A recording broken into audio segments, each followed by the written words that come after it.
গতিকে আমি কেতিয়াবা আমাৰ সমাজবিলাকত আমি বিভিন্নজনক বিভিন্ন ধৰণৰ কথা বা কওঁ কিন্তু সেই সমাজৰ মানুহবিলাকে কৈ যেতিয়া মোৰ ঘৰত যেতিয়া তাৰ ওলোটাটো দেখে তেতিয়া আমি কিন্তু নাকটো ক'ত থওঁ গতিকে আমি সমাজত যেতিয়া নিয়ম নীতি কথা ক'বলৈ যাওঁ মই সেই নিয়ম নীতিখিনি মোৰ ঘৰখনত ৰক্ষা কৰিব পাৰিম নে নোৱাৰিম এই কথা কিন্তু 100বাৰ চিন্তা কৰিব লাগিব মই যিটো কথা ক'ম সেই কথাটো মই পাৰিম নোৱাৰিম ৰাখিব সেই কথাটো চিন্তা কৰি সেই সমাজত কথা ক'ব লাগিব নালাগিবনে বাৰু যদি নকৰোঁ তেতিয়াহ'লে সেই সমাজৰ মানুহখিনিয়ে নকয়হে কিন্তু মনে মনে মনে মনে ভাবি আছে যে তেওঁ কথাবিলাক লোককহে কয় কিন্তু নিজৰ ঘৰখনত কিন্তু সেই নিয়মবিলাক পালনত ব্যৰ্থ হয় এই কথা প্ৰত্যেকজন লোকে অকল মই বুলি নহয় আপুনি বুলি নহয় তেওঁ বুলি নহয় যিমানকেইজন মানুহে আমি সমাজত নীতি নিয়মৰ কথা ক'বলৈ যাওঁ সিমানখিনি নীতি নিয়ম মই বা মোৰ গৃহখনে পালন কৰিছেনে নাই প্ৰথম কথা মোৰ নিজৰ গৃহখনৰ কথা আগত চিন্তা কৰিব লাগিব তাৰপিছত মোৰ পৰিয়ালটোৰ কথা চিন্তা কৰিব লাগিব তাৰপাছত আমি সমাজখনৰ কথা চিন্তা কৰিব লাগিব পৰিয়ালটোৰ কথা চিন্তা কৰিব নোৱাৰিলেও কাৰণ আজিকালি যিটো পৰিৱেশ পৰিস্থিতি বেয়া তথাপিতো নিজেই যদি অকণমান আপুনি শুদ্ধভাৱে থাকে বা নিয়ম নীতিৰ মাজেদি থাকে তেতিয়াহ'লে নিশ্চয় আপুনি কোৱা কথাখিনি সমাজত ৰ'ব বা আপোনাৰ কথা মানিব আপুনি আনক ক'লেই নহ'ব নহয় আপুনি কিমান পালিছে আপোনাৰ ঘৰত কেনেকুৱা ধৰণৰ চিন্তা চৰ্চা চলিছে এই কথা কিন্তু আমি মৰ্মে উপলব্ধি কৰিব লাগিব আৰু ভগৱন্তে সদায় চায় আপুনি মই যেতিয়া কাৰোবাক কিবা নিয়মৰ কথা কৈ আছোঁ ভগৱন্তই আপোনাক কেনেকৈ সেই নিয়মৰ পৰা বঞ্চিত কৰি আপোনাক দম্ভ বা অহংকাৰ নাশ কৰিব পাৰে বাৰে প্ৰতি চাই আছে পাৰিব আপুনি ক'ব যদি আপুনি ঈশ্বৰৰ ওচৰত শৰণাপন্ন হৈ আছে আজি অৰ্জুনৰ নিচিনা লোকে ভীমৰ নিচিনা মানুহে অস্বস্থামাৰ শিৰ কাটিম বুলি অংগীকাৰ কৰিছে কিন্তু তেওঁলোক সদায় ঈশ্বৰৰ ওচৰত সমৰ্পিত ব্যক্তি আৰু সমৰ্পিত ব্যক্তিয়ে কেতিয়াবা কিছুমান সিদ্ধান্ত ল'লেও সেই সিদ্ধান্তত গুৰুসকলৰ আশীৰ্বাদ সমাজৰ আশীৰ্বাদত কেতিয়াও এটা হঠৎ বা অন্যায়মূলক সিদ্ধান্ত গ্ৰহণ কৰা নাযায় গতিকে এই পাঠবিলাকৰ মাজৰ পৰা আমাক এনেধৰণৰ শিক্ষাবিলাক প্ৰদান কৰে গতিকে আমি আজি অস্বস্থামাৰ নিচিনা এজন শ্ৰেষ্ঠ গুৰুতুল্য লোকৰ তেওঁ কৰ্মৰ দ্বাৰা কি হ'ল আজি দেশ এৰি গুচি যাব লগা হ'ল এগৰাকী নাৰীয়ে তেওঁক জীৱন দান দিব লগা হ'ল আৰু তেওঁ লাজতে কুচমুচ খাই দেশান্তৰ হৈ গুচি যাব লগা হ'ল হে ৰাম অধৰ্ম দ্বিজৰ বদয়েহিহে বিহিত জানিলা ধৰ্মৰ তত্ত্ব ভৈল কীত সাধু সাধু বুলি পখং শিল যুধিষ্ঠিৰ সাফলিলা প্ৰতিজ্ঞা অৰ্জুন মহাবীৰ এফালে যুধিষ্ঠিৰক ধন্যবাদ দিলে আশীৰ্বাদ দিলে আৰু অৰ্জুনৰ পূৰ্বতে কৰা প্ৰতিজ্ঞা ৰক্ষা হ'ল আৰু সেই ব্ৰহ্মপদৰ পৰা ৰক্ষা পৰিলে দ্ৰৌপদীৰ কথাও ৰক্ষা পৰিলে ভীমৰ কথাও ৰক্ষা পৰিলে অৰ্জুনৰ কথাও ৰক্ষা পৰিলে এই তিনিকুলৰ ৰক্ষা পেলাব পৰা এজন লোকে আছে সেইজনে হ'ল ধৰ্ম ৰজা যুধিষ্ঠিৰ এই হিমতে অৰ্জুনক প্ৰশংসিত হিত যুদ্ধ যিনি পাঞ্চ ভাই ভৈল কৃত এনেধৰণে কৰ্মবিলাক কৰি যায় আৰু শেষ মুহূৰ্তত কুৰুক্ষেত্ৰৰ যুদ্ধত পঞ্চভায়ে যুদ্ধত জয় হ'ল আচলতে এই যুদ্ধখন হ'বলগীয়া যুদ্ধ নাছিল এই যুদ্ধখন হ'বলগীয়া যুদ্ধ নিশ্চয়কৈ নাছিল এই যুদ্ধখন যেতিয়া দুৰ্যোধনে ধৃতৰাষ্ট্ৰৰ প্ৰৰোচনাত পৰি তেওঁলোকৰ বংশৰ ভিতৰতে যিখন যুদ্ধ লাগিল যিখন যুদ্ধ আপোনাৰ মোৰ মাজতো আজি বংশ পৰিয়াল বা ঘৰে ঘৰে যুদ্ধবিলাক লাগি আছোঁ মাত্ৰ কেৱল মাটি সম্পত্তিৰ ওপৰত পঞ্চপাণ্ডৱে সদায় ঈশ্বৰৰ ওচৰত সমৰ্পিত হৈ থাকে আৰু পঞ্চপাণ্ডৱক দুৰ্যোধনে ধৃতৰাষ্ট্ৰৰ প্ৰৰোচনাত পৰি কোনো ধৰণৰ সা সম্পত্তি নিদিওঁ বুলি তেওঁলোকক সম্পত্তি বা পৈতৃক সম্পত্তিৰ পৰা তেওঁলোকক বঞ্চিত কৰিলে এই সম্পৰ্কত ভগৱন্ত পুৰুষৰ ওচৰত তেওঁলোকে যেতিয়া সমৰ্পিত হ'ল আৰু ভগৱন্ত পুৰুষে পঞ্চপাণ্ডৱৰ অনুমতি লৈ এদিন শান্তিদূত হিচাপে হস্তিনাপুৰলৈ গৈছিল যে পাৰোঁ নেকি আমি সমস্যাটো সমাধান কৰি দিব কাৰণ এখন যুদ্ধ হ'বলৈ গ'লে ন্যায় অন্যায় দুষ্ট সন্তৰ কথা নাই বহু লোক নিপাত ঘটিব অশান্তি আহিব যুদ্ধ মানে অশান্তি হাই কাজিয়া মানে অশান্তি এই হাই কাজিয়াৰ পৰা শান্ত কৰিব পাৰি নেকি বুলি ভগৱন্ত পুৰুষে পাণ্ডৱৰ আজ্ঞা লৈ এদিন হস্তিনাপুৰলৈ গৈছিল আৰু হস্তিনাপুৰত গৈ তেওঁ এই প্ৰস্তাৱটো আগবঢ়াইছিল যে তোমালোকে যদি বিচাৰা অৰ্ধ সম্পত্তি পাব লাগে তেওঁলোকে ককাই ভাই হিচাপে যদি তোমালোকে অৰ্ধ সম্পত্তি দিবলৈ নিবিচৰা কমচে কম 5জন ককাই ভাই জীয়াই থাকিব পৰা খাব পৰাকৈ 5খন গাঁও দি দিলে মংগল হ'ব আৰু 5খন গাঁও বিচৰাৰ পাছতো দুৰ্যোধনে এনে এটা হঠৎ সিদ্ধান্ত ক'লে, অহংকাৰী সিদ্ধান্ত দিলে যে বেজীৰ আগত অহা মাটি কোনো তেওঁলোকক দিয়া নাযায়। অৰ্থাৎ যেতিয়াই আপুনি কোনোবা এজন মানুহে প্ৰাপ্য আছে, প্ৰাপ্যৰ পৰা আপুনি যুগে যুগে সময়ে সময়ে বঞ্চিত কৰি থাকিব, লগে লগে তাৰ বিপৰীত কি আহিব, এখন যুদ্ধ আহিব আৰু সেই যুদ্ধত সমূলনচে শেষ হৈ যাব। মনত ৰাখিব, মই যদি কিবা এটা বিচাৰি আছোঁ প্ৰাপ্য মোৰ, আৰু সেই প্ৰাপ্যৰ পৰা আমি যদি বঞ্চিত কৰি থাকোঁ, তাৰ কিন্তু মহাপাপ আপোনাৰ মোৰ গাত লাগিব আৰু ভৱিষ্যতে তাৰ ফল বেয়া হ'ব। নহ'বনে বাৰু? ধৰি লওক মই সমাজৰ কোনোবা এটা কাম কৰিবলৈ আগবাঢ়ি আহিবলৈ খুব হেঁপাহ গৈছে, শ্ৰদ্ধা কৰিছে, নহয়নে বাৰু?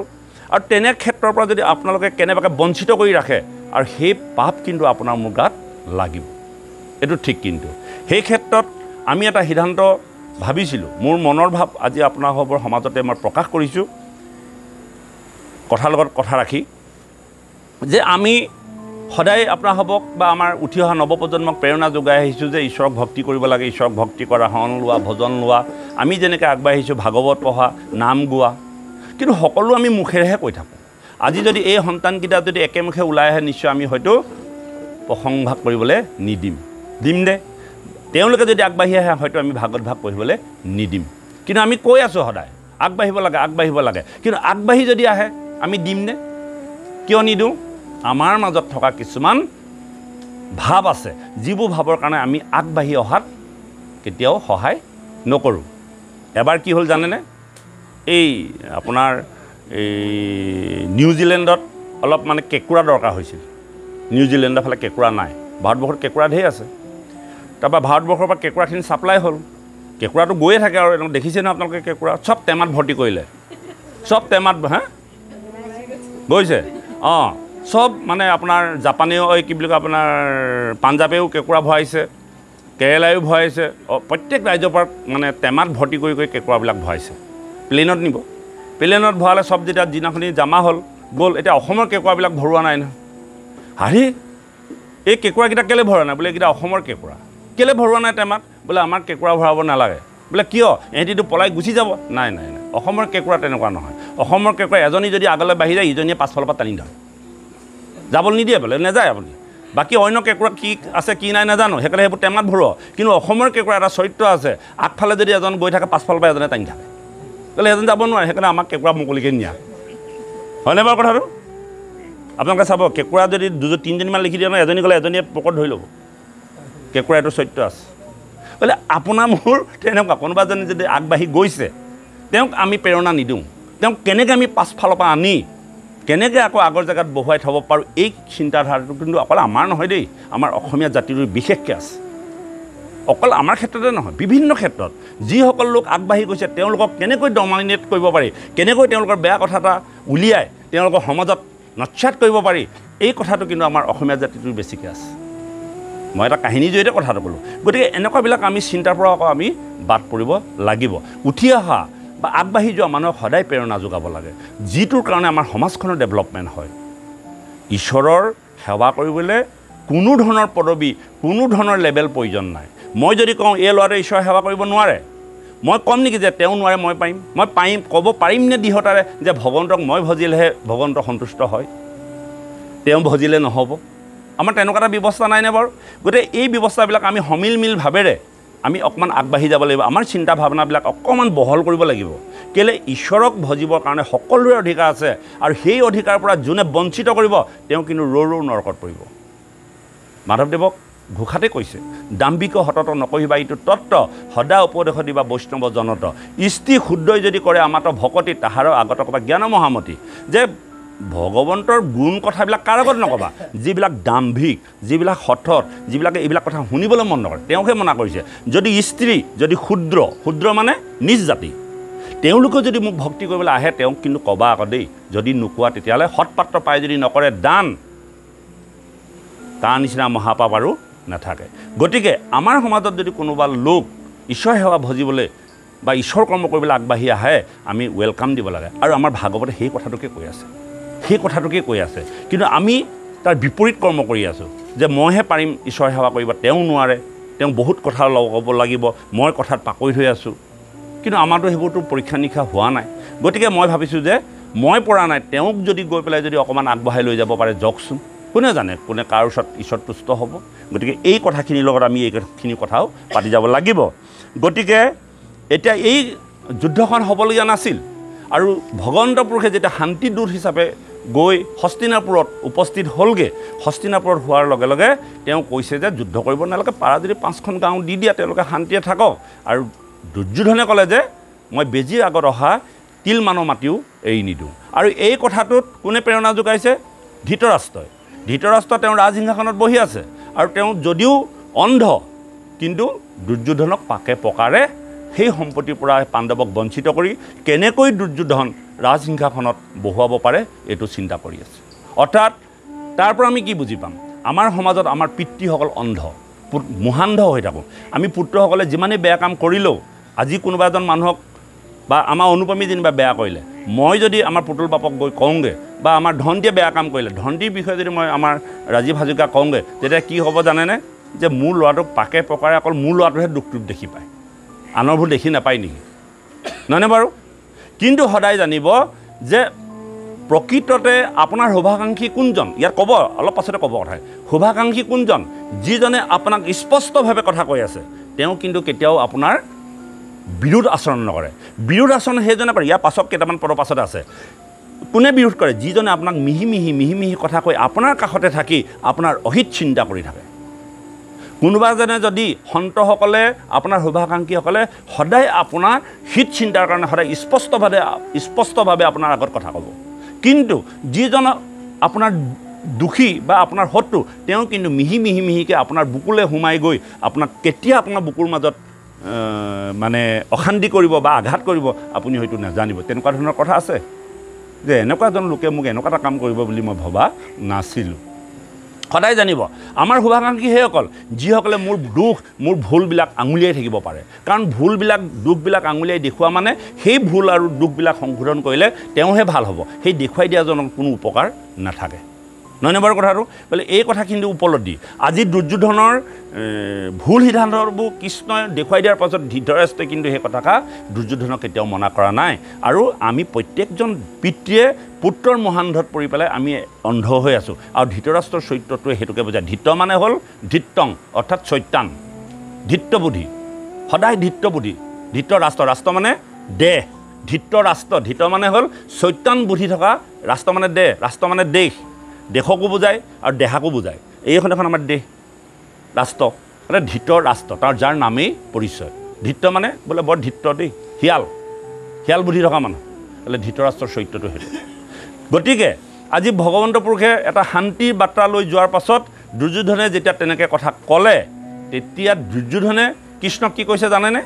বোলে তুমি শান্তিদূত হিচাপে আহিছা হয়, শান্তিদূত হিচাপে আহিছা হয়, তুমি দেখোন পাণ্ডৱৰ পক্ষতহে কথা পাতি আছা। সদায় পাণ্ডৱৰ পক্ষত কথা পাতি আছা। শান্তিদূতে সদায় নিৰপেক্ষ হিচাপে কথা পাতিব লাগে। তুমি দেখোন মোৰ ফালে একোৱে কোৱা নাই, সদায় পাণ্ডৱৰ ফালে কৈ আছা। কথাটো কিয়? সদায় মনত ৰাখিব, ভগৱন্ত নিৰপেক্ষ নহয়, ধৰ্ম নিৰপেক্ষ নহয়, ধৰ্ম পক্ষপাতি মানে ভগৱন্ত যদিও দুটা কুলৰ মাজত শান্তি সমাধান লৈ গৈছে, কিন্তু ভগৱন্তৰ পক্ষ লৈছে। কাৰ পক্ষ লৈছে? ধৰ্মৰ পক্ষ লৈছে। ভগৱন্তই সদায় ধৰ্ম পক্ষ ল'ব, অধৰ্মৰ পক্ষত কেতিয়াও নাথাকে। গতিকে ভগৱন্ত কেতিয়াও মানে নিৰপেক্ষ নহয়। কাৰণ ধৰ্ম আৰু অধৰ্ম দুটা বস্তু। ভগৱন্তই কেতিয়াও অধৰ্মৰ ফালে নাথাকে, সদায় ধৰ্মৰ ফালে থাকিব। আপুনি যদি ধৰ্ম কৰিছে, তেতিয়াহ'লে আপোনাক ধৰ্মই ৰক্ষা কৰিব। আপুনি যদি ধৰ্ম কৰা নাই, তেতিয়াহ'লে ভগৱন্ত আপোনাৰ ফালে নাথাকে। গতিকে পাণ্ডৱে ভগৱন্তৰ চৰণত সমৰ্পিত হৈ থকাৰ কাৰণে আজি পাণ্ডৱৰ হিতৰ কাৰণে তেওঁ শান্তিদূত হৈ গৈছিল। আৰু দুৰ্যোধনে ক'লে যে তুমি কেনেকুৱা দূত যে পাণ্ডৱৰ পক্ষতে কথা ক'বলৈ আহিছা? গতিকে এনেকুৱা দূতক মই বন্দী কৰিম বুলি ভগৱন্তক বন্দী কৰিবলৈ ল'লে। যিজন জগতৰ আধাৰ, কোনে কাক বন্দী কৰিব পাৰে? যাৰ হাতত কাল পৰাস্ত, যাৰ হাতত মায়া পৰাস্ত, তেনে লোকক বন্দী কৰিবলৈ যেতিয়া বিচাৰিলে, ভগৱন্তৰ হস্তিনাপুৰত বিশ্বৰূপ ধাৰণ কৰি এনে এক বিৰাট ৰূপ ধৰিলে। কিমান কোটি কোটি সূৰ্যৰ পোহৰ হৈ গ'ল তেওঁৰ গাত, আৰু লগে লগে তাত থকা সকলো মানুহ অচেতন হৈ গ'ল। মাত্ৰ কেইজনমান মানুহ, যেনেকৈ ভীষ্ম, দ্ৰোণাচাৰ্য, তেওঁলোক গুৰু, তেওঁলোকৰ ঐশ্বৰিক শক্তিৰ দ্বাৰাহে ভগৱন্তৰ সেই ৰূপটো দেখিবলৈ পালে। বাকী সকলোখিনি নিস্তেজ হৈ ভগৱন্ত তাৰ পৰা নিজে ছেভ হৈ গুচি আহিলে। নহ'লে দুৰ্যোধনে তেওঁক বন্দী কৰিবলৈ লৈছিলে। গতিকে তেনে এখন যুদ্ধ লগাই লোৱাৰ পাছত আজি ধৃতৰাষ্ট্ৰৰ বা গান্ধাৰীৰ ভুল সিদ্ধান্তৰ বাবে 100টা সন্তানৰ চিহ্ন সি চাই কুৰুক্ষেত্ৰৰ যুদ্ধখন সমাপ্তি হ'ল আৰু সেই সমাপ্তি হোৱাৰ পাছত পাণ্ডৱৰ জীৱনলৈ সুখ আৰু সমৃদ্ধি আহিলে। এই কথাটোকে ইয়াত কৈছে যে এহিমতে অৰ্জুনক প্ৰশংসিত হিত যুদ্ধ যিনি পাঞ্চ ভাই ভৈলে কৃতকৃত মানে ধন্য হ'ল আৰু তেওঁলোকে যে আমি যিটো বিচাৰিছিলোঁ, আমি আগতে সা সম্পত্তি বিচাৰিছিলোঁ থাকিবৰ কাৰণে, বহুত বিচৰা নাছিলোঁ, আজি নিবিচৰাকৈ আমি গোটেই হস্তিনাপুৰৰ ৰাজ্য শাসনেই তেওঁলোকে পালে আৰু সেইকাৰণে তেওঁলোকে জীৱনত কৃতকৃত হ'ল। পৰম আনন্দে মনে মাধৱত হিত গোবিন্দে পুৰিলা পাণ্ডৱৰ মনোনীত এৰামিত কৰোঁ কৰি পাছে পিণ্ড জলাঞ্জলি থাকিলা হস্তিনাপুৰেহে পাঞ্চু মহাবলী।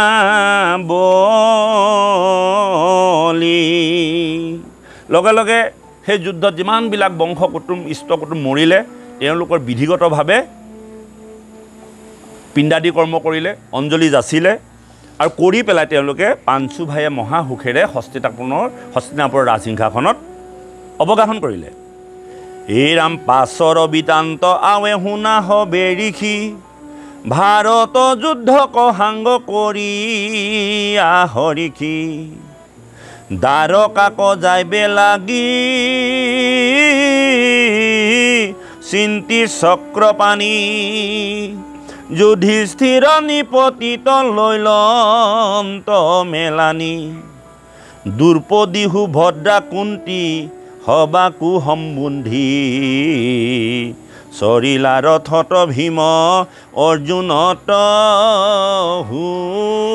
সুধি কৃষ্ণৰ বিয়োগ দুখ নহয় মনে পাঞ্চু ভাই সংগে জান্ত সজল নয়নে। কুৰুক্ষেত্ৰ যুদ্ধৰ সমাপ্তিৰ পাছত হস্তিনাপুৰৰ ৰাজসিংহাসনত পঞ্চভাইক গতাই দি ভগৱন্ত পুৰুষে আনন্দ মনেৰে দ্বাৰকা অভিমুখে যাত্ৰা কৰিবলৈ ল'লে। যিজন লোকে এনে সংকটৰ অৱস্থাত পাণ্ডৱক ৰক্ষা কৰি আছিল, তেনে লোক আজি অৰ্জুনক বিদায় লৈ বা অৰ্জুনৰ পৰা বিদায় লৈ পঞ্চভাইৰ পৰা বিদায় লৈ যাবলৈ ওলাইছে যে তোমালোকৰ যি সংকট আছিল সেই সংকট মই নাইকিয়া কৰি দিলোঁ, তোমালোকৰ যিটো প্ৰাপ্তি সেই প্ৰাপ্তিখিনি মই তোমালোকক গতাই দিলোঁ, এতিয়া তোমালোকৰ কোনো ধৰণৰ অসুবিধা নাহে।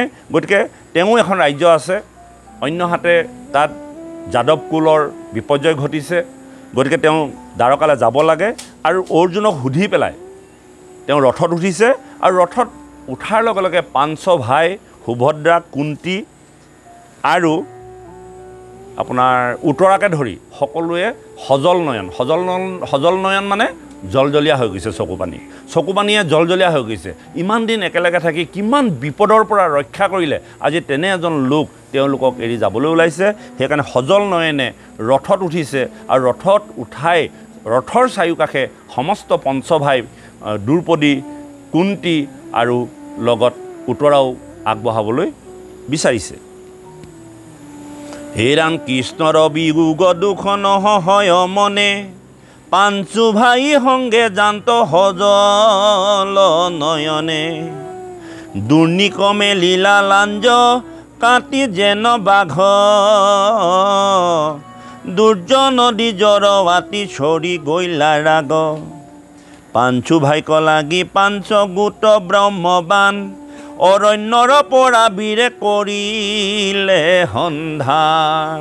আচলতে আমাৰ সমাজবিলাকত বা ঘৰবিলাকত যদি কোনোবা এজন দুষ্ট লোক থাকে, তেওঁলোকক শাস্তি নহয় সমূলনচে নাশ কৰিব পৰাটো ভাল কথা, কাৰণ বিহৰ পুলি শিপাহেঁতি উঘালি দিব লাগে। যদি কেনেবাকৈ আপুনি জীয়াই ৰাখে তেতিয়াহ'লে সি কিন্তু আপোনাক প্ৰতিশোধ ল'বলৈ নাপাহৰে। আজি অস্বস্থমাক চুলি কাটি এৰি দিয়াৰ পাছত এটা নেগুৰ কটা বাঘৰ নিচিনা হৈ পৰিল।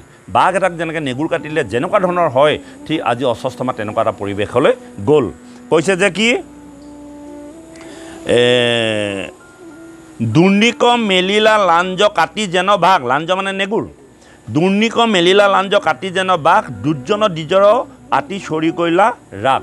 দুৰ্জনসকল কেতিয়াও শিক্ষা ল'বলৈ নিবিচাৰে, যিমানে আপুনি তেওঁলোকক সতৰ্কবাণী নিদিয়ক, যিমানে আপুনি ধৰ্ম কথা নুশুনাওক, দুৰ্জনবিলাক সদায় দুৰ্জনেই, তেওঁলোকৰ চিন্তাবিলাক কেতিয়াও উন্নত নহয়, সদায় একেধৰণেই থাকে। ঠিক আজি তেওঁ মৃত্যুৰ পৰা বাচিলে তেওঁক সেই সময়তে ভীম বা অৰ্জুনে হয়তো শিৰচ্ছেদ কৰি পেলালেহেঁতেন আজি দ্ৰৌপদী দয়াগুণে তেওঁক জীৱন ভিক্ষা দিলে কিন্তু জীৱন ভিক্ষা দিলেও তেওঁ জানো তাৰ পৰা শিক্ষা পালে তেওঁ কি কৰিলে প্ৰতিশোধ ল'বৰ কাৰণে ৰাজ্যৰ বাহিৰত এখন অৰণ্যৰ মাজৰ পৰা তেওঁ সাপ পিটি ৰৈ আছে হে ৰাম দুৰ্নিক মেলি লালাঞ্জ কাটি যেন বাঘ দুৰ্জন দি জৰৱাতি চৰি গৈলাৰ ৰাগ হে ৰাম পাঞ্চু ভাইক লাগি পাঞ্চ গোট ব্ৰহ্মবান অৰণ্যৰ পৰা বীৰেহে কৰিলা সন্ধান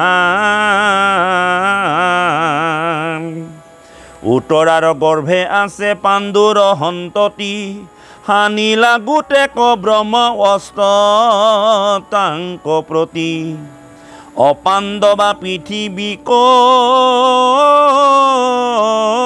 ৰিবু আজি বুলি আকস্মিকে পাঞ্চু ভাই দেখৈ মাথা তুলি হে ৰাম অগ্নি সম লোহা পাঞ্চ গোটা খেদি আহে ধৰিলন্ত ধনুবান পাঞ্চু মহা ত্ৰাসে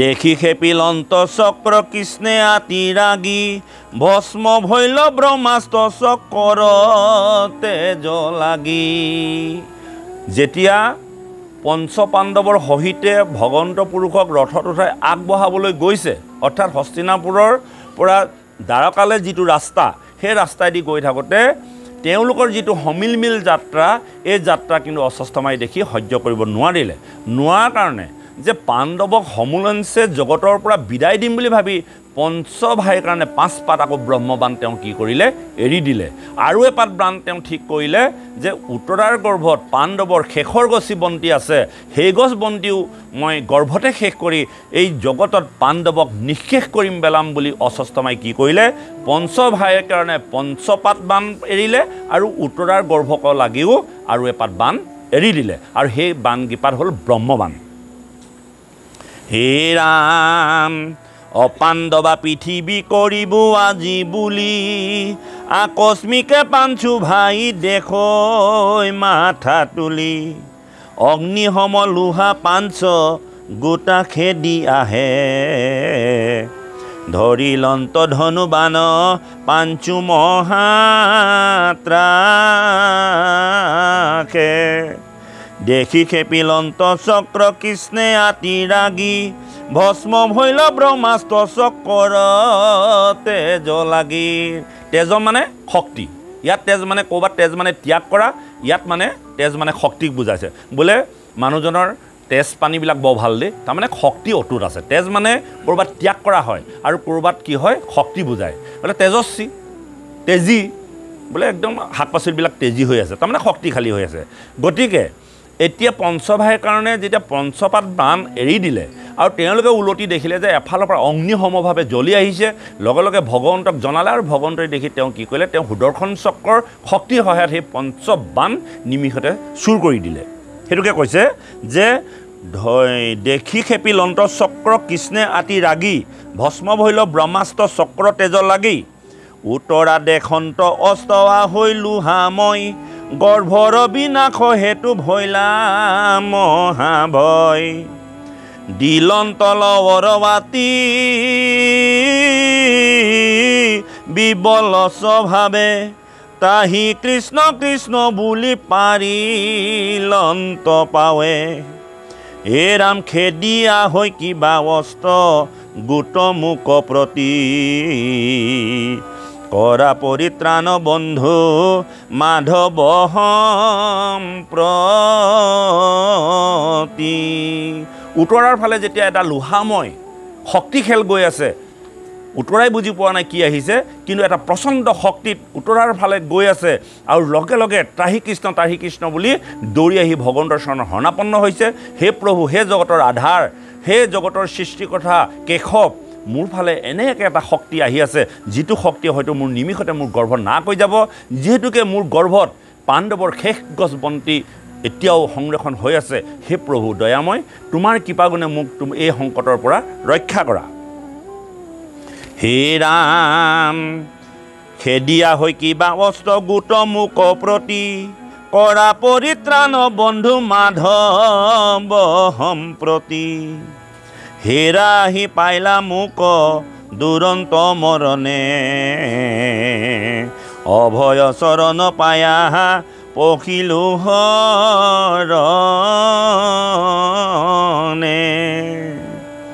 অগতিৰ গতি বাপ কৰা পৰিত্ৰাণ তুমি বিনেৰা সন্তানে দেখো নাথোৱান নাহি চিন্তা মৰু মই এহি খৰে ফুটি কৰিওক ক্ষমা মাত্ৰ মূৰ গৰ্ভগুটি এহি বুলি কান্দন্ত কৃষ্ণৰ পাৱ চুই গৰ্ভত লাগিলা গয়া ব্ৰহ্মাস্ত্ৰ জুই লগে লগে হে অগতিৰ গতি তুমি জগতৰ সৃষ্টিকৰ্তা মোৰ গৰ্ভক লাগি যি কৰা জুই জ্বলি আহিছে তুমি মোক ৰক্ষা কৰা তুমি ত্ৰাণ কৰ্তা তুমি প্ৰাণ ৰক্ষা কৰোতা মোৰ গৰ্ভত পাণ্ডৱৰ শেষ গছি বন্তি আছে মোৰ গৰ্ভত এই জগতত পাণ্ডৱৰ বংশ ৰক্ষা কৰি পৰা গুটিটি আছে গতিকে তুমি মই তোমাৰ চৰণত শৰণে পখিছোঁ মোক এই বিপদৰ পৰা ৰক্ষা কৰা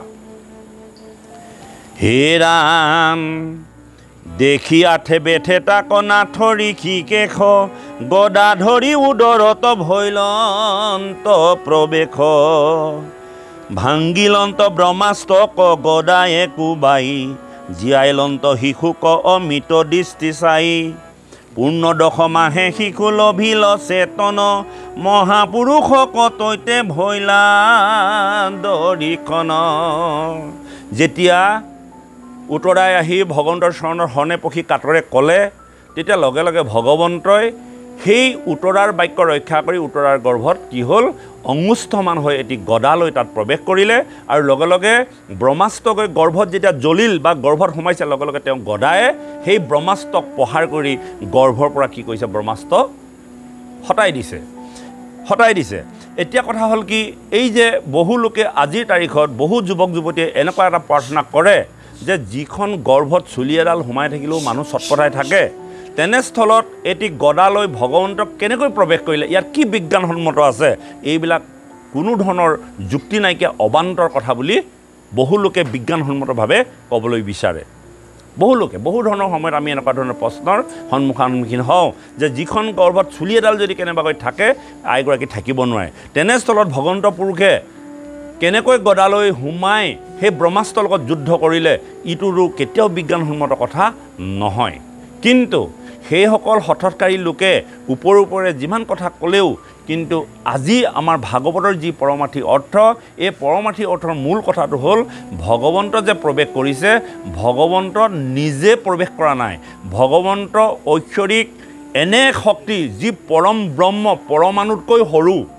যিটো বস্তু তেওঁৰ নাম বস্তু তাত সোমাইছে আৰু গদা হ'ল নামৰ প্ৰতীক গতিকে ভগৱন্তৰ হাতত চাৰিখন হাতত চাৰিটা তত্ত্ব আছে শংখ চক্ৰ গদা পদ্ম এই শংখ চক্ৰ গদা পদ্মৰ পৰমাৰ্থি তত্ত্ব হ'ল শংখ হ'ল গুৰুৰ প্ৰতীক চক্ৰ হ'ল দেৱৰ প্ৰতীক আৰু গদা হ'ল নামৰ প্ৰতীক আৰু পদুম ফুল হ'ল ভক্ত বা ভক্তিৰ প্ৰতীক গতিকে এতিয়া অস্বস্থামাই মৰা ব্ৰহ্মবাণক নিক্ষেপ কৰিবৰ কাৰণে উতৰাৰ গৰ্ভত ভগৱন্তে নাম হিচাপে প্ৰৱেশ কৰিছে এই গদা যে নামৰ প্ৰতীক এই কথাটো প্ৰমাণ কৰিছে গতিকে আমি যে আপোনাসকলক কওঁ আইসকলক যে পঞ্চামৃত খুৱাবৰ কাৰণে যি 5টা অমৃত যে দধি দুগ্ধ ঘৃত মধু আৰু লগত চেনি বুলি আপোনালোকে কিতাপ পত্ৰত পাব কিন্তু শাস্ত্ৰ ভাগৱতে কিন্তু চেনি যে অমৃত এই কথা কোৱা নাই যদি চেনি অমৃত হয় চেনি খালে মানুহৰ ক্ষয় কিয় হয় অমৃতৰ পৰাটো ক্ষয় নাই আৰু এটা কথা চাব আপোনালোকে চেনি হ'ল কুঁহিয়াৰ পৰা সৃষ্টি হোৱা কুঁহিয়াৰ পৰা গুড় হয় গুড়ৰ পৰা চেনি হয় কিমান কেমিকেল প্ৰয়োগ কৰাৰ পাছত চেনিখিনি বগা হৈছে গুড়টোক বগা নহয় গুড় কোলা হয় কুঁহিয়াৰ পৰা সৃষ্টি কৰা গুড় কোলা হয় আৰু সেই তেনেকুৱা গুড় কিমান ধৰণৰ ৰিফাইন দিয়াৰ পাছত চেনিখিনি বগা কৰিছে আৰু তেনে বস্তু কেতিয়াও অমৃত হ'ব নোৱাৰে কিন্তু এই 4টা বস্তুৰ লগত 5টা বস্তু মিলাবৰ কাৰণে খকৰা অৰ্থাৎ চেনি লৈ আহিলে কিন্তু আমাৰ শাস্ত্ৰ ভাগৱতে কিন্তু চেনিক অমৃত বুলি ঘোষণা কৰা নাই অমৃত মানে কি অমৃত হ'ল ভগৱন্তৰ নাম আজি উতৰাৰ গৰ্ভত ভগৱন্তৰ নাম হিচাপে প্ৰৱেশ কৰি তেওঁ সেই ব্ৰহ্মাষ্টক ভেদি নামেৰে ভেদি আৰু সেই নামেৰে ভেদাৰ পাছত তেওঁ কি কৈছে সেই যে ব্ৰহ্মাষ্ট গৈছিল গৰ্ভ যে জ্বলি গৈছিল আৰু তেতিয়া 10 মাহ 10 দিন অৰ্থাৎ সন্তানটোৰ জন্ম হ'বৰ সময় হৈছিল জন্ম হওঁ আৰু হওঁ অৱস্থাতে যেতিয়া এনে এটা ঘটনা হ'ল আৰু সেই পৰীক্ষিত মৃত অৱস্থা হৈ গ'ল আৰু ভগৱন্তই তাত কি কৰিলে তেওঁ নামৰ প্ৰভাৱ দি পেলাই তেওঁ অমিত দি পেলাই তেওঁ কি কৰিলে সজীৱ কৰি তুলিলে গতিকে আমি এতিয়া আমাৰ গৰ্ভস্থ সন্তানটিক 5 মাহত অৰ্থাৎ সেই সময়ত অপ্ৰায়নী নাৰীৰ দ্বাৰা মাতৃগৰাকীয়ে যি খাদ্য খায় জ্বলা বা টেঙা বা সোৱাদ যি খাদ্যই নাখাওক লাগিলে সন্তানটিয়ে অপ্ৰায়নী নাৰীৰ দ্বাৰা তেওঁ ক্ষুধা আৰু তৃষ্ণা 5 মাহৰ পৰা সৃষ্টি হয় আৰু সেই 5 মাহৰ পৰা ক্ষুধা আৰু তৃষ্ণা অৰ্থাৎ ভোক আৰু পিয়া লাগে আৰু তেতিয়া আইগৰাকীয়ে যিখিনি খাদ্য খাব সেইখিনি তেওঁ অপ্ৰায়নী নাৰীৰ দ্বাৰা গৈ পেলাই সন্তানটিয়ে ভোগ কৰে বা ভোজন কৰে আৰু তেনে অৱস্থাতে আমি 5 মাহত কি কৰোঁ পঞ্চামৃত খুৱাওঁ অৰ্থাৎ অমৃত খুৱাওঁ যাতে সন্তানটি কোনো ধৰণৰ অপায় অমংগলৰ পৰা যাতে ক্ষতি সাধন নহয় এতিয়া আমাৰ মাতৃগৰাকী থাকিব নজনাৰ কাৰণে মাতৃগৰাকী চিন্তা চৰ্চাৰ উন্নত নোহোৱাৰ কাৰণে আমি বহু সময়ত সন্তানবিলাক বিকলাংগ হৈ জন্ম দিব লগা হয় আজিকালি কম হৈছে যে বিজ্ঞান অহাৰ পৰা আগতে প্ৰায় পঞা লগা ল'ৰা ছোৱালী দেখিবলৈ পোৱা গৈছিল হাত ভৰিবোৰ চিনচিয়া চকু কাণ মুদি আহে কাণ কলা হৈ আহে কেতিয়াবা কাৰোবাৰ নাক কাণি নহা আহে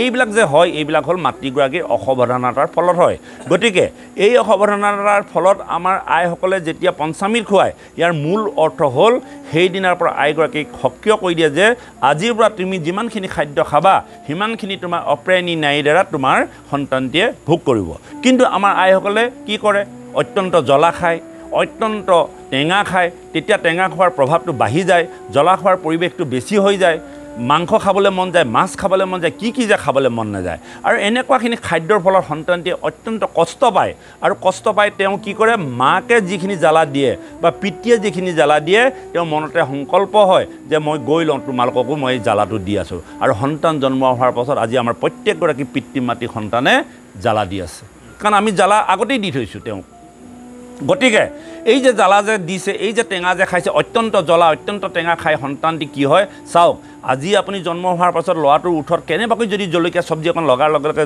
ল'ৰাটোৱে বা সন্তানটোৱে চিৰত বাসচিচন দেখুৱাইছে কিন্তু আপোনাৰ গৰ্ভত সেই সন্তানটিক সেই জ্বলা আৰু টেঙাই কিমান ক্ষতি কৰিছে আৰু এনেকৈ ক্ষতি কৰোঁতে তেওঁ প্ৰায় মূৰ্ছা গৈ থাকে সেইকাৰণে আইগৰাকীৰ সৎ ভাৱনাই সন্তান জন্ম দিব নোৱাৰাৰ কাৰণে সন্তানবিলাকৰ মগজৰ অগ্ৰগতি নহয় আজি আমাৰ ল'ৰা ছোৱালীবিলাকে কিয় পঢ়িব নোৱাৰে আমাৰ ল'ৰা ছোৱালীবিলাকে কিয় শিক্ষাত আগবাঢ়িব নোৱাৰে আমাৰ গোটেই গুৰি কাৰণটো হ'ল মাতৃগৰাকী কাৰণ সেই সময়ত মাতৃগৰাকীয়ে অধিক পৰিমাণৰ জ্বলা অধিক পৰিমাণৰ টেঙা অধিক পৰিমাণৰ খাৰ খোৱাৰ কাৰণে সেই সন্তানটি বহু সময় মূৰ্ছা গৈ থাকে আৰু মূৰ্ছা গৈ থাকোঁতে ব্ৰেইনটো ডেভেলপ হ'বলৈ নাপালে আৰু ব্ৰেইনটো ডেভেলপ হ'বলৈ নাপায় তেওঁ কি কৰিলে সদায় কমি যাওঁতে আজি আমি বাস্তৱিক জগতত ইটো পঢ়িবলৈ গ'লে মুখস্থ নাথাকে সিটো কৰিবলৈ গ'লে মুখস্থ নাথাকে কিবা এটা ভাল সিদ্ধান্ত ল'ব নোৱাৰে গতিকে আমাৰ ভাগৱতে আজি এই কথাবিলাক কৈছে আজি আইসকল আহিছে ভাল কথা ভাগৱতলৈ আইসকল এই কাৰণে আহিব লাগে এই কথাবিলাক আমাৰ উঠি অহা বা বুঢ়াটিয়ে কিন্তু স্পষ্টভাৱে জানিব লাগে আমি বহু বা বুঢ়াটিক এই কথাখিনি কোৱাৰ পাছতো